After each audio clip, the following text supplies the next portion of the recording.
All welcome to Prajas media. ఇప్పటికే big boss season 8 seasons complete అయిపోయింది. 9th season రేపటి నుంచి ప్రారంభం కాబోతుంది. 8 సీజన్స్లో నేను ఒక్క సీజన్ వదిలేసానేమో, కానీ సెకండ్ సీజన్ నుంచి mostly each and every episode చూడటం, నైట్ కూర్చొని రివ్యూ రాయడం చేసేదాన్ని.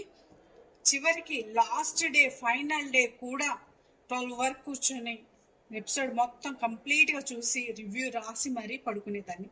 అలాంటిది ఏంటో ఇప్పుడు అయితే నాకు సీజన్ 9 అసలు కొంచెం కూడా ఇంట్రెస్టింగ్గా అనిపించడం లేదు.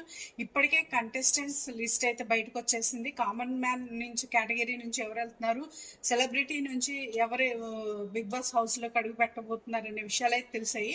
రేపటి నుంచి ఈ షో ప్రారంభం కాబోతోంది, కానీ ఎందుకు ఇంట్రెస్ట్ అయితే కలగడం లేదు.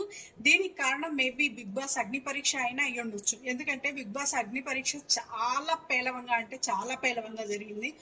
కంటెస్టెంట్స్ అలానే ఉన్నారు, జడ్జెస్ అలానే ఉన్నారు, పెట్టిన టాస్క్లు అలాగే ఉన్నాయి. ఏంటి చిన్న చిన్న టాస్క్లు, అసలు ఆ టాస్క్లకి హౌస్లోకి వెళ్ళడానికి సంబంధం ఏంటి?